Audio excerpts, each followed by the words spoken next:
দেখুন, 2026 নির্বাচনটা শুধুমাত্র তৃণমূলকে হারানো নয়, তৃণমূল বিজেপিকে আমরা হারাতে প্রতিজ্ঞাবদ্ধ।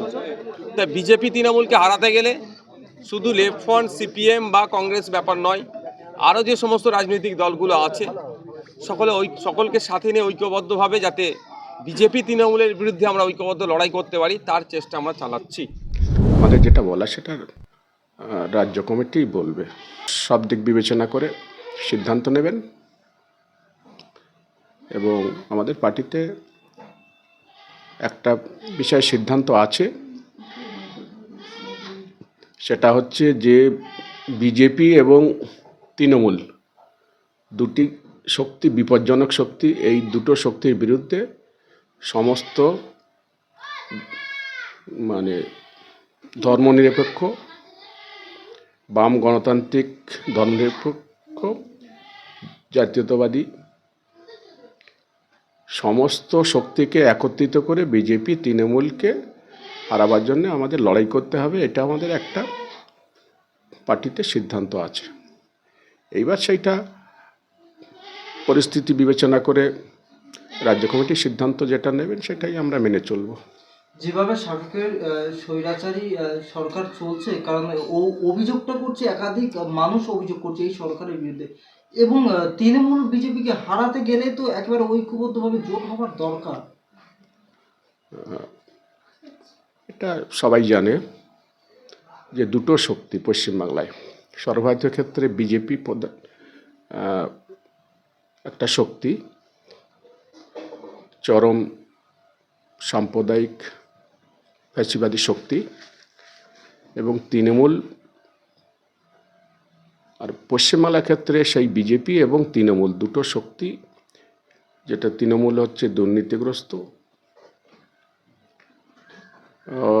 এই যে এবং গণতন্ত্র হরণ করা একটা শক্তি, সেই শক্তিকে, এই দুটো শক্তিকে পরাস্ত করতে হবে। এই দুটো শক্তিকে পরাস্ত করতে গেলে বাকি যে সমস্ত গণতান্ত্রিক, ধর্মনিরপেক্ষ এবং বাম গণতান্ত্রিক যে শক্তিগুলো আছে সেগুলো তো ঐক্যবদ্ধ হওয়ার প্রয়োজন আছে। ইতিমধ্যে মিডিয়ায় ঝড় উঠেছে যে আসাউদ্দিন ওয়াইসি নাকি এই বাংলাকে দখল করার জন্য নাকি 294টা নাকি সিট দেবে। এই বিষয়ে আপনি কি বলবেন? তিনি তো মুসলিম দরদি আসাউদ্দিন ওয়াইসি। মুসলিম দরদি, সে যে মুসলমানদের ক্ষতি করার চিন্তা যদি তার থাকে তাহলে আর কিছু করার নেই। 294টা সিট দেবেন, ওনার এখানে সংগঠন আছে নাকি? প্রথম কথা। দ্বিতীয় কথা, জিততে পারবে না, ভোট কেটে বিজেপি তৃণমূলের সুবিধা করে দেবেন। তার যদি এই দৃষ্টিভঙ্গি থাকে, আমি জানি না তিনি এই কাজটা করবেন কিনা। নিশ্চিতভাবে তিনি যদি এই কাজ করেন তাহলে বিজেপি তৃণমূলের সুবিধা হবে মুসলমান ভোট কেটে।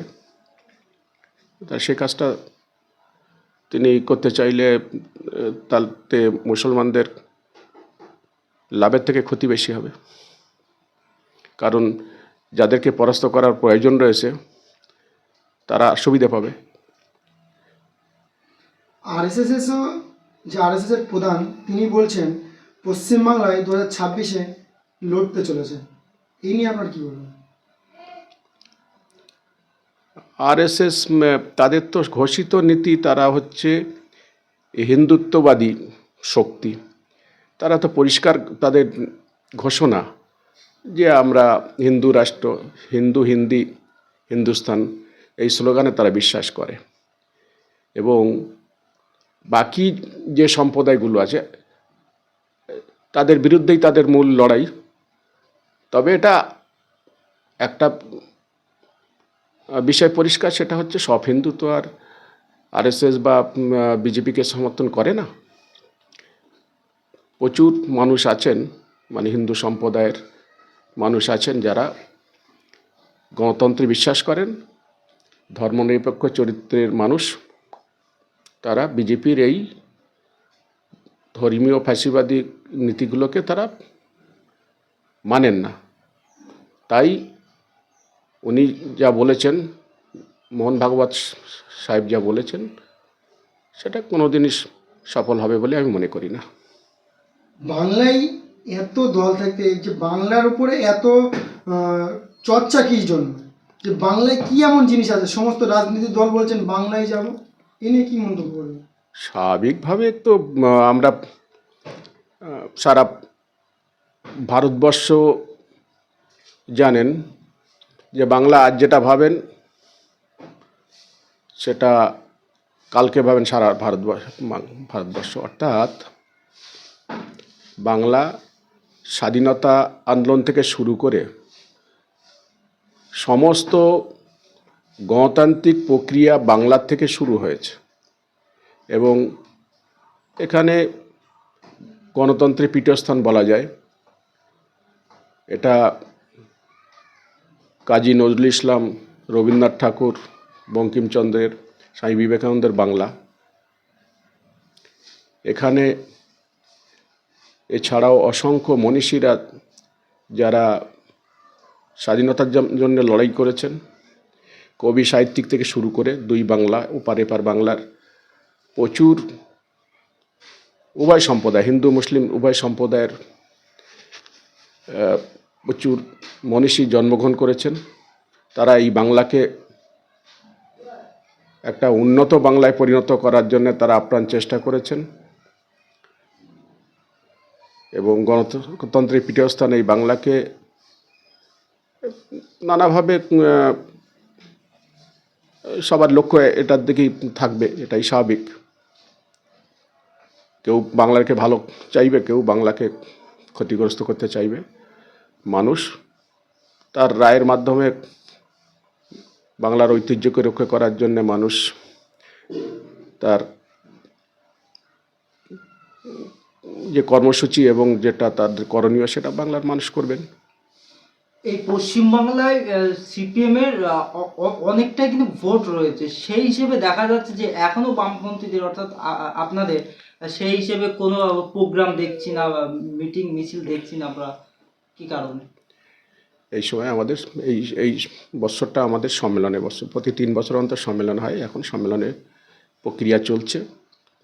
গতকাল আমাদের রাজ্য সম্মেলন সমাবেশের মাধ্যমে শেষ হয়েছে এবং এর আগে একেবারে শাখা স্তর থেকে শাখা, এরিয়া কমিটি, জেলা কমিটি, সারা রাজ্যে সমস্ত এই সম্মেলনের মাধ্যমে রাজ্য কমিটির সম্মেলন সবে শেষ হলো এবং আগামীতে সর্বভারতীয় সম্মেলন চলবে। এই সময়কালের মধ্যে কর্মসূচি একটু কম হলেও এই সম্মেলনের কাজে আমাদের কমরেডরা ব্যস্ত আছেন। ইতিমধ্যে আমাদের নির্দেশ আছে প্রতিটা পাড়ায় পাড়ায় আমাদের আগামী 20শে এপ্রিল যে ব্রিগেড জনসভা হবে, সেই জনসভাকে কেন্দ্র করে আমরা সমস্ত বুথে বুথে আমাদের কর্মীদের নিয়ে আলোচনা, প্রচার, ছোট বড় মাঝারি ধরনের কর্মসূচি আমাদের ইতিমধ্যে হবে। সেই সব পরিকল্পনা আমরা নিচ্ছি।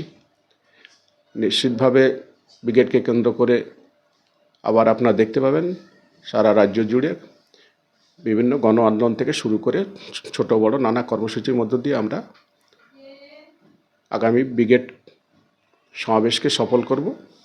তার পরবর্তীতে নির্বাচন আসন্ন হলে নির্বাচনী প্রক্রিয়া এবং আমাদের কিছু সাংগঠনিক কাজ আছে। এই সময় আমাদের সদস্য পদ মানে নবীকরণ করার প্রক্রিয়া চলছে। তার জন্য অনেক কমরেড সেই কাজের সাথে যুক্ত আছেন। সম্মেলন এবং নবীকরণ এই দুটো কাজ এখন আমাদের চলছে। এর পরবর্তীকালে আগেই বললাম ব্রিগেডকে কেন্দ্র করে আমাদের নানা ধরনের কর্মসূচি হবে। মানে ব্রিগেডের ময়দান থেকে একেবারে নতুন করে আবার রাজনীতি শুরু, সিপিএম নতুন করে নয়, মানে শুরুটা ওইখান দিয়ে আবার একটা বামেরা সারা বছর ধরে রাস্তায় থাকেন, আমরা আছি রাস্তায়, কিন্তু ব্রিগেডকে কেন্দ্র করে বিশেষ বড় জমায়েত করার জন্যে একটু বিশেষ কর্মসূচি আমাদের, সেই কর্মসূচিকে সফল করার জন্যে একটু আমরা গুরুত্বপূর্ণ ভূমিকা পালন করবে আমাদের কমরেডরা। বিশেষ প্রশ্ন, নওশাদ কিন্তু জোটের টেবিলে বসতে চাইছে, আপনারা কি বলবেন? সেটা তো আগেই বললাম যে এটা সম্পূর্ণ আমাদের রাজ্য কমিটির বিষয় রাজ্য কমিটি যেহেতু বিধানসভা নির্বাচন এবং সমস্ত নির্বাচনই এই আলাপ আলোচনা সমস্ত কিছু রাজ্য স্তর থেকেই নওশাদ সাহেবের সাথে আলাপ আলোচনা বা অন্য আরও অনেক সংগঠন আছে, অনেক দল আছে, তাদের সবাই সাথেই আমাদের রাজ্য কমিটি নির্দিষ্ট সময়ের মধ্যে আলাপ আলোচনা করে এগোবেন। আর যেভাবে সিদ্ধান্ত হবে সেই মোতাবেক আমাদের চলতে হবে। বেশ, আপনার নাম? রশিদ গাজী, ভাঙড় 2 এরিয়া কমিটির সদস্য।